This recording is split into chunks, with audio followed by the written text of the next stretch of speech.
প্রতিদিনকার বদ অভ্যাসের ব্যাপারে আমরা সচেতন নই, কিন্তু খারাপ অভ্যাসগুলো আমাদের উৎপাদনশীলতা এবং সৃজনশীলতা নষ্ট করে দেয়। আমাদের মস্তিষ্ককে ধীর করে দেয়, যার ফলে আমরা স্বাভাবিক কার্যক্রমে তুলনামূলক পিছিয়ে পড়ি, যেগুলো আমাদের স্বাস্থ্যের জন্য ক্ষতিকর। আমরা প্রতিদিন এরকম অনেক বদ অভ্যাসের চর্চা করি। তাই আজকের ভিডিওতে আমি দেখাতে চলেছি 10টি এমন বদ অভ্যাস যা আমরা সবসময় করি। সেই সাথে এসব বদ অভ্যাসগুলোর ক্ষতিকর প্রভাব তুলে ধরা হলো। খিদে না লাগলেও খাওয়া। আমরা প্রায় কিছু না কিছু খেতে থাকি, এমনকি চিপস, চকলেট জাতীয় খাবার যা আমরা খেতে থাকি ক্ষুধা না থাকলেও। এর কারণ হলো আমাদের শরীরের স্বাভাবিক ক্ষুধা আর তৃপ্তির সামঞ্জস্য না হলে আমরা অতিরিক্ত খেতে থাকি। এর ফলে ওজন বৃদ্ধি, হৃদরোগ এবং ডায়াবেটিসের মতো স্বাস্থ্য উদ্বেগের সৃষ্টি হয়। ক্ষুধা ব্যতীত খাওয়ার অভ্যাস ত্যাগ করা স্বাস্থ্যের জন্য উপকারী। ঘুমানোর আগে স্মার্টফোন ব্যবহার। গবেষণায় দেখা গেছে ডিজিটাল স্ক্রিন থেকে নির্গত নীল এবং সাদা আলোর দিকে তাকিয়ে আপনি আপনার মস্তিষ্কে মেলাটোনিন হরমোন নিঃসরণ করতে বাধা দিচ্ছেন। এই হরমোন আপনার শরীরকে ঘুমের সময়টা জানিয়ে দেয়। মেলাটোনিন হরমোন নিঃসরণ না করে আপনি ঘুম পাওয়া বা ভালো ঘুম দিতে পারবেন না, তাই রাত জাগার অভ্যাস তৈরি হয়ে যায়। এর কারণে পুরো দিন ক্লান্তিময় কাটে। ক্লান্ত শরীরে আপনি যাই হোক অন্তত সৃজনশীল চিন্তা করতে পারবেন না। এতে আপনার উৎপাদনশীলতা কমে যায়। ঘুমের আগে যথাসম্ভব ফোন থেকে দূরে থাকুন। অভিযোগ করা। বিজ্ঞান বলছে নেতিবাচক প্রকাশ করার প্রবণতা আমাদেরকে শুধুমাত্র ভালো বোধ করায় না, বরং মানুষকে আরো খারাপ বোধ করায়। তার চেয়ে বেশি কষ্টকর হলো ক্রমাগত অভিযোগ করা শারীরিক ও মানসিক স্বাস্থ্যের ক্ষতি করতে পারে, যা আমাদের আরো চাপে ফেলে দেয়। আক্ষরিক অর্থে অভিযোগ ব্যক্তিকে ধ্বংস করে দেয়। তাই আমাদের মানুষের বিরুদ্ধে অভিযোগ করার প্রবণতা কমাতে হবে। সংগঠিত না থাকা।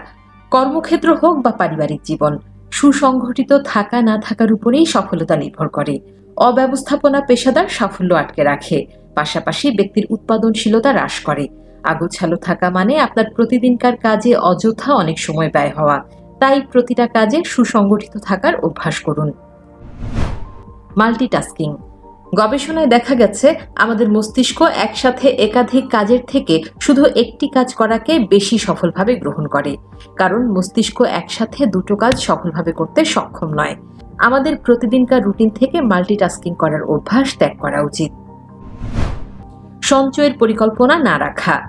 আমাদের প্রতিদিনের কাজের ফাঁকে ভবিষ্যতের জন্য সঞ্চয় করার কথা ভুলেই যাই।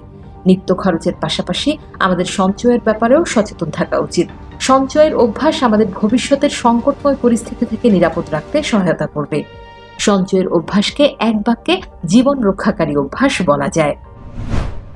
অযথা খোশ গল্প করা। গবেষণা বলছে অযথা গল্পগুজব বিরক্তি, ঈর্ষা আর অত্যাচারের সৃষ্টি করে। এর ফলে হজম কার্যক্রম ব্যাহত হয় এবং মানসিক চাপ তৈরি হয়। এই চাপেই উদ্বেগ, মাথা ব্যথা ইত্যাদির সূতিকাগার। পাশাপাশি সাধারণ অসুস্থতার লক্ষণ পূর্ব থেকে থাকলে তা আরও বাড়িয়ে দেয়। এছাড়া অযথা গালগল্প অন্যের ব্যক্তিগত জীবনকে নেতিবাচকভাবে প্রভাবিত করে, সুস্থ স্বাভাবিক সম্পর্কের ক্ষতি করার পাশাপাশি কর্মক্ষেত্রের পরিবেশও নষ্ট করে। আমাদের এই অভ্যাস পরিবর্তন করা প্রয়োজন। ধূমপান করা। ধূমপানের ক্ষতিকর প্রভাবের ব্যাপারে এখন প্রায় সবাই সচেতন। ধূমপানের ফলে ক্যান্সার, দীর্ঘমেয়াদী শ্বাসতন্ত্রের অসুখ এবং হৃদরোগের ঝুঁকি বাড়তে পারে। ধূমপানের অভ্যাস ত্যাগ করা বেশ কঠিন হলেও এটা থেকে সরে আসার অভ্যাস করা উচিত। অজুহাত দেওয়া। আমাদের জীবনের এমন অনেক মুহূর্ত আমরা পাই যখন আমরা ব্যর্থ হই, নির্দিষ্ট সময়ে কাঙ্ক্ষিত লক্ষ্য ছুঁতে পারি না। এর কারণ হিসেবে বিশ্লেষকরা বলছেন অজুহাত। আমরা সবসময় অজুহাত দিয়ে সরে পড়তে চাই বা এড়িয়ে যাই। এর কারণেই কর্মক্ষেত্র বা যে কোনো ক্ষেত্রে আমরা বেশিরভাগ সময় সফল হতে পারি না। নিজেদের ত্রুটি সম্পর্কে না ভেবে অজুহাত খুঁজতে ব্যস্ত থাকি। অজুহাত খোঁজার অভ্যাস থেকে আমাদের সরে আসার চেষ্টা করা উচিত। ঋণগ্রস্ত থাকা।